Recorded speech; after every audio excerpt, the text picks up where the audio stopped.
प्रिय विद्यार्थियों, आज हम चैप्टर शुरू कर रहे हैं। गद्य खंड का पहला चैप्टर है नेताजी का चश्मा। और जी कहानी है। नेताजी का अर्थ यहाँ सुभाष चंद्र बोस से है। कहानी का परिचय लेते हैं। इसमें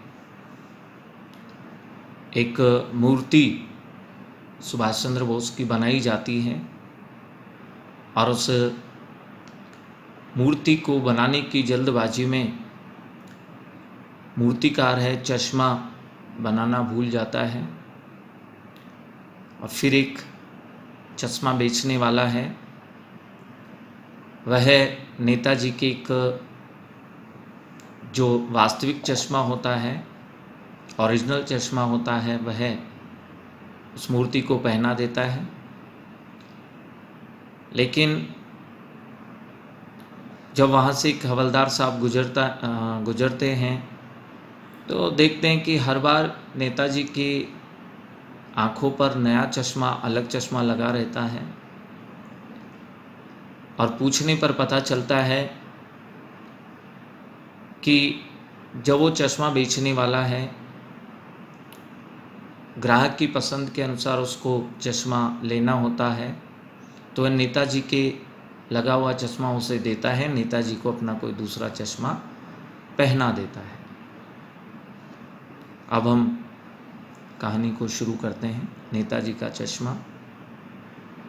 हालदार साहब यानी हवलदार साहब हर 15वें दिन कंपनी के काम से वे एक कस्बे से गुजरते थे। ये कस्बा बहुत बड़ा नहीं था, पक्का मकान कहा जा सके ऐसे कुछ ही मकान थे, और जिसे बाज़ार कहा जा सके वैसा केवल वहाँ एक ही बाज़ार था। कस्बे में एक लड़कों का स्कूल, एक लड़कियों का स्कूल, एक सीमेंट का छोटा सा कारखाना, 2 ओपन एयर सिनेमाघर, ऐसे सिनेमाघर जिनमें ऊपर छत नहीं थी, एक वहाँ पर नगर पालिका भी थी। नगर पालिका थी तो कुछ न कुछ करती भी रहती थी, अर्थात जो काम थे नगर पालिका के वो वहाँ करवाती रहती थी। कभी कोई सड़क है उसको पक्की करवा दी, कभी पेशाब घर बनवा दिया, कभी कबूतरों की छतरी बनवा दी, तो कभी कभी सम्मेलन का आयोजन करवा दिया। नगर पालिका के किसी उत्साही बोर्ड या प्रशासनिक अधिकारी ने एक बार शहर के मुख्य बाजार के मुख्य चौराहे पर नेताजी सुभाष चंद्र बोस की एक संगमरमर की प्रतिमा लगवा दी। यह कहानी उसी प्रतिमा के बारे में है, बल्कि उसके भी एक छोटे से हिस्से के बारे में, अर्थात केवल चश्मे के बारे में है। पूरी बात तो पता नहीं, लेकिन लगता है कि देश के अच्छे मूर्तिकारों की जानकारी नहीं होने और अच्छी मूर्ति की लागत, अनुमान और उपलब्ध बजट से कहीं बहुत ज़्यादा होने के कारण काफ़ी समय ऊहा-पोह, असमंजस और चिट्ठी पत्री में ही बर्बाद हो गया। बोर्ड की शासनावधि अब समाप्त होने वाली थी। किसी स्थानीय कलाकार को ही अवसर देने का निर्णय किया गया, अर्थात बहुत सारा समय इधर उधर व्यर्थ हो गया, मूर्ति नहीं बन पाई। अब उस बोर्ड की शासन की अवधि समाप्त होने वाली है, तो विचार किया कि ठीक है, मूर्ति तो हमें लगवानी है और किसी स्थानीय कलाकार को ही बनाने के लिए कह दिया जाए। अंत में कस्बे के इकलौते हाई स्कूल के इकलौते ड्राइंग मास्टर मोतीलाल जी को ये काम दिया गया। यहाँ जो स्कूल थी उसके ड्राइंग के टीचर थे मोतीलाल जी, उनको ये मूर्ति बनाने का काम सौंप दिया। महीने भर में मूर्ति बना कर की पटक देने का मतलब तैयार कर देना, निर्माण कर देने का उन्होंने विश्वास दिला दिया। जैसा कि कहा जा चुका है, मूर्ति संगमरमर की थी। टोपी की नोक से कोट के दूसरे बटन तक कोई 2 फुट ऊंची ये जो मूर्ति बनाई गई थी, यह नेताजी की टोपी से लेकर के और कोट के दूसरे बटन तक अर्थात वक्ष स्थल तक ये बनाई गई थी। सीने तक का निर्माण था इसमें। 2 फुट ऊंची मूर्ति थी जिसे कहते हैं बस्ट, अर्थात ये वक्ष स्थल तक बनी हुई मूर्ति ही थी। बहुत सुंदर थी। नेताजी बहुत सुंदर लग रहे थे। कुछ कुछ मासूम और कमसिन भी लग रहे थे। फौजी वर्दी पहने हुए थे। मूर्ति को देखते ही दिल्ली चलो तुम मुझे खून दो, उनके जो नारे थे याद आने लग गए थे। इस दृष्टि से ये सफल और सराहनीय प्रयास था। केवल एक चीज़ की कसर थी, कमी थी, जो मूर्ति देखने पर खटकती थी, हमें पीड़ित करती थी, और वो कमी ये थी कि नेताजी की आंखों पर चश्मा नहीं लगाया गया था। चश्मा तो था लेकिन संगमरमर का नहीं था, अर्थात जो हमारे मोतीलाल जी थे जिन्होंने मूर्ति बनाई थी, उन्होंने मूर्ति तो संगमरमर की बना दी लेकिन चश्मा बनाना वो भूल गए थे। तो एक वास्तविक चश्मा ही उनको पहनाया गया था। एक सामान्य और सचमुच चश्मे को चौड़ा काला फ्रेम मूर्ति का पहना दिया गया था। वे हवलदार साहब जब पहली बार इस कस्बे से गुजरे और चौराहे पर पान खाने रुके, तभी उन्होंने इसे लक्षित किया, इसे अच्छे से देखा और उनके चेहरे पर एक कौतुक भरी आश्चर्यजनक मुस्कान भी फैल गई। वाह भाई, ये आइडिया भी ठीक है, मूर्ति पत्थर की लेकिन चश्मा रियल, वास्तविक। जीप कस्बा छोड़कर आगे बढ़ गई, अर्थात कस्बे से वे आगे निकल गए। तब भी हवलदार साहब इस मूर्ति के बारे में सोचते रहे। अंत में इस निष्कर्ष पर पहुँचे कि कुल मिलाकर कस्बे के नागरिकों का यह प्रयास सराहनीय ही कहा जाना चाहिए कि उन्होंने कम से कम नेताजी के बारे में विचार तो किया। महत्व मूर्ति के रंग रूप या कद का नहीं, उस भावना का है, वरना तो देशभक्ति की आजकल मजाक की चीज़ भी होती जा रही है। दूसरी बार जब हवलदार साहब उधर से गुजरे तो उन्हें मूर्ति में कुछ अंतर दिखाई दिया। ध्यान से देखा तो पाया कि इस बार चश्मा दूसरा है। पहले मोटे फ्रेम वाला चौकोर चश्मा था, अब तार के फ्रेम वाला गोल चश्मा है। हवलदार साहब का कौतुक और बढ़ गया। अब आश्चर्य की कोई सीमा ही नहीं रही। वाह भाई, क्या आइडिया है, मूर्ति कपड़े नहीं बदल सकती लेकिन चश्मा तो बदल ही सकती है। तीसरी बार जब वे वहाँ से गुजर रहे थे, देखा तो फिर नया चश्मा था। हवलदार साहब की अब आदत ही पड़ गई कि हर बार कस्बे से गुजरते समय चौराहे पर वो रुकते थे, पान खाते थे, मूर्ति को ध्यान से देखते थे।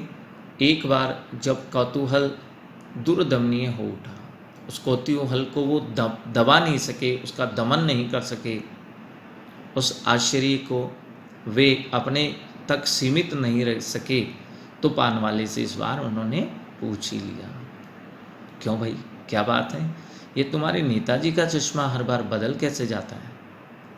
पान वाले के खुद के मुंह में पान ठुसा हुआ था, वो भी पान खा रहा था।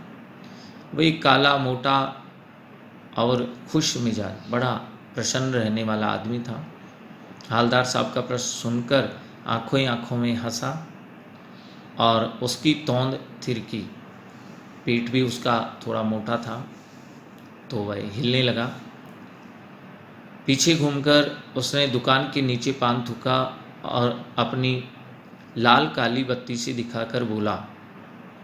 पान खाने से कुछ लालिमा युक्त हो गए थे दांत।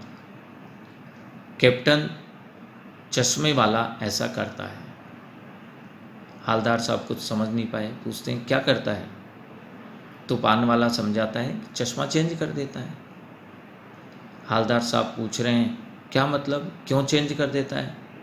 हालदार साहब की समझ में ये बात नहीं आ रही थी, तो बताता है, कोई गिराक यानी ग्राहक, लेने वाला, खरीदार, क्रेता आ गया समझो, उसको चौड़े चौखट चाहिए, उसको चौड़े वाला चश्मा चाहिए किसी ग्राहक को, तो कैप्टन किधर से लाएगा? और कैप्टन के पास वो चश्मा नहीं होता है कई बार, तो उसको मूर्ति वाला दे दिया, अर्थात मूर्ति पर वैसा चश्मा था तो वह मूर्ति पर से चश्मा उतार कर ग्राहक को दे देता है और उधर दूसरा बिठा देता है, और अपने पास जैसा चश्मा होता है मूर्ति के, वो दूसरा चश्मा लगा देता है। अब हालदार साहब को बात कुछ समझ में आ गई। एक चश्मे वाला है जिसका नाम है कैप्टन, उसे नेताजी की बगैर चश्मे वाली मूर्ति बुरी लगती है, बल्कि आहत करती है, पीड़ित करती है, दुखी कर देती है। मानो चश्मे के बगैर नेताजी को असुविधा हो रही हो, इसलिए वह अपनी छोटी सी दुकान में उपलब्ध गिने चुने फ्रेमों में से एक नेताजी की मूर्ति पर फिट कर देता है। लेकिन जब कोई ग्राहक आ जाता है और उसे वैसे ही फ्रेम की दरकार होती है, आवश्यकता होती है जैसा मूर्ति पर लगा है, तो फिर कैप्टन साहब चश्मे वाला मूर्ति पर लगा फ्रेम संवतः नेताजी से क्षमा मांगते हुए लाकर ग्राहक को दे देता है, और बाद में नेताजी को दूसरा फ्रेम लौटा देता है, दूसरा चश्मा पहना देता है। वाह भाई, खूब, क्या आइडिया है। लेकिन भाई एक बात अभी भी समझ में नहीं आई। हालदार साहब ने पान वाले से फिर पूछा कि नेताजी का ओरिजिनल चश्मा कहाँ गया? भाई संगमरमर की मूर्ति है तो संगमरमर उस पत्थर से ही चश्मा बनता, तो वो कहाँ चला गया? पान वाला दूसरा पान मुंह में ठूस चुका था, दोपहर का समय था, दुकान पर भीड़ भाड़ भी अधिक नहीं थी। वह फिर आंखों ही आंखों में हंसता है। हंसने पर उसका जो पेट बाहर निकला हुआ है वो भी हिलने लग जाता है। कत्थे की डंडी वो फेंक करके पीछे मुड़कर उसने नीचे फिर से पीक थूकी, मुस्कुराता हुआ बोला, वे तो मास्टर साहब बनाना ही भूल गया था। पान वाले के लिए ये एक मज़ेदार बात थी, लेकिन हालदार साहब के लिए चकित, आश्चर्यजनक और द्रवित करने वाली बात थी। यानी वह ठीक ही सोच रहे थे। मूर्ति के नीचे लिखा मूर्तिकार मास्टर मोतीलाल, वाकई कस्बे का एक अध्यापक था। बेचारे ने महीने भर में मूर्ति बनाकर पटक देने का वादा भी कर दिया था। बना भी ली होगी, लेकिन पत्थर में पारदर्शी चश्मा कैसे बनाया जाए, कांच वाला, यह वो तय ही नहीं कर पाया। कोशिश भी की होगी, लेकिन असफल रहा होगा, या बनाते बनाते कुछ और बारीकी के चक्कर में चश्मा टूट गया होगा, या पत्थर का चश्मा अलग से बनाकर फिट किया होगा और वह निकल गया होगा, गिर गया होगा। ऐसी बहुत सारी बातें चश्मे के विषय में हालदार साहब ने सोची विचार किया। हालदार साहब को यह सब कुछ बड़ा विचित्र और कौतुक भरा लग रहा था। इन्हीं ख्यालों में खोए खोए पान के पैसे चुकाकर चश्मे वाले की देशभक्ति के समक्ष नतमस्तक अपना सिर झुका करके जीप की तरफ चले। फिर रुके, पीछे मुड़े और पान वाले के पास जाकर पूछा, क्या कैप्टन चश्मे वाला नेताजी का साथी है या आज़ाद हिंद फौज का भूतपूर्व सिपाही है? पान वाला नया पान खा रहा था। पान पकड़े वह अपने हाथ को मुंह में 1.5 इंच तक दूर रोककर उसने हालदार साहब को ध्यान से देखा, फिर अपनी लाल काली बत्ती सी फिर से दिखाई, मुस्कुरा करके बोला, नहीं साहब, वो लंगड़ा क्या जाएगा फौज में, पागल है पागल। वो देखो वो आ रहा है, आप उससे से बात कर लो, फ़ोटो वोटो छपवा दो उसका कहीं, भाई उसने ऐसा काम किया है तो उसकी फ़ोटो लेकर के कहीं लगवा दीजिए। हालदार साहब को पान वाले द्वारा एक देशभक्त का इस तरह मजाक उड़ाए जाना अच्छा नहीं लगा। मुड़ करके देखा तो वह अवाक रह गए, मुख से कुछ शब्द ही नहीं निकल पाया। एक बेहद ही बूढ़े मरियल सा लंगड़ा आदमी, सिर पर गांधी जी जैसी टोपी, आंखों पर काला चश्मा लगाए, एक हाथ में एक छोटी सी संदूकची सूटकेस, दूसरे हाथ में एक बांस पर टके बहुत से चश्मे लिए, अभी अभी एक गली से निकला था और अब एक बंद दुकान के सहारे अपना बांस टिका रहा था। तो इस बेचारे की दुकान नहीं, फेरी लगा करके ये बेचता है। हालदार साहब चक्कर में पड़ गए, पूछना चाहते थे इसे कैप्टन क्यों कहते हैं, क्या यही इसका वास्तविक नाम है, लेकिन पान वाले ने साफ बता दिया था कि अब वह इस बारे में और बात करने को तैयार ही नहीं है। ड्राइवर भी बेचैन हो रहा था कि अब यहाँ से आगे चलें, काम भी था। हालदार साहब जीप में बैठ कर के चले गए। 2 साल तक हालदार साहब अपने काम के सिलसिले में उस कस्बे से गुजरते रहे। नेताजी की मूर्ति में बदलते हुए चश्मों को देखते रहे, कभी गोल चश्मा, कभी चौकोर, कभी लाल, कभी काला, कभी धूप का चश्मा, कभी बड़े कांचों वाला गोगो चश्मा, पर कोई न कोई चश्मा होता जरूर था। और धूल भरी यात्रा में हालदार साहब को कौतुक और प्रफुल्लता के क्षण देने के लिए, प्रफुल्लता का अर्थ है प्रसन्नता, ये मूर्ति और इस पे लगा चश्मा इनको प्रसन्नता देता था। फिर एक बार ऐसा हुआ कि मूर्ति के चेहरे पर कोई भी कैसा भी चश्मा नहीं था। उस दिन पान की दुकान भी बंद थी, चौराहे की अधिकांश दुकानें बंद थी। अगली बार भी मूर्ति की आंखों पर चश्मा नहीं था। हालदार साहब ने पान खाया और धीरे से पान वाले से पूछा, क्यों भाई, क्या बात है, आज तुम्हारे नेताजी की आंखों पर चश्मा नहीं है? पान वाला बड़ा उदास हो गया। उसने पीछे मुड़ कर के मुँह का पान नीचे थूका और फिर सिर झुका करके अपनी धोती के सिरे से आंखें पोंछता हुआ, यानी रोता हुआ बोला, साहब कैप्टन मर गया। और कुछ नहीं पूछ पाए हवलदार साहब, कुछ पल चुपचाप खड़े रहे, फिर पान के पैसे चुकाकर जीप में आकर बैठ गए, रवाना हो गए। बार बार सोचते क्या होगा उस कौम का जो अपने देश की खातिर घर गृहस्थी, जवानी, जिंदगी सब कुछ होम कर देने वालों पर भी हंसती है और अपने लिए बिकने के मौके ढूंढती है। दुखी हो गई। 15 दिन बाद फिर उसी कस्बे से गुजरे। कस्बे में घुसने से पहले ही ख्याल आया कि कस्बे की हृदय स्थली में सुभाष की प्रतिमा अवश्य प्रतिष्ठित होगी, स्थापित होगी, लेकिन सुभाष की आंखों पर चश्मा नहीं होगा क्योंकि मास्टर बनाना भूल गया और कैप्टन जो चश्मा पहनाता था अब वो मर गया। सोचा आज वहाँ रुकेंगे नहीं, पान भी नहीं खाएंगे, मूर्ति की तरफ भी नहीं देखेंगे, सीधे वहाँ से आगे निकल जाएंगे, क्योंकि बड़े दुखी थे हालदार साहब। ड्राइवर से कह दिया चौराहे पर रुकना नहीं है, आज बहुत काम है, पान आगे कहीं खा लेंगे। लेकिन आदत से मजबूर आंखें चौराहा आते ही मूर्ति की तरफ उठ गई।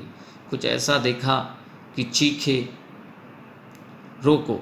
जीप स्पीड में थी। ड्राइवर ने अब जोर से ब्रेक मारे क्योंकि अचानक हालदार साहब ने रोको के लिए कहा।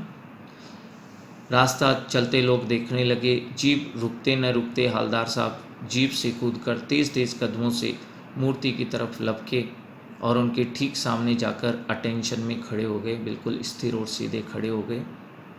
मूर्ति की आंखों पर सरकंडे से बना छोटा सा एक चश्मा रखा हुआ था, जैसा बच्चे बना लेते हैं। हालदार साहब बहुत भावुक है और ऐसा देख करके उनकी आंखें फिर से भर आई, रोने ही लग गए।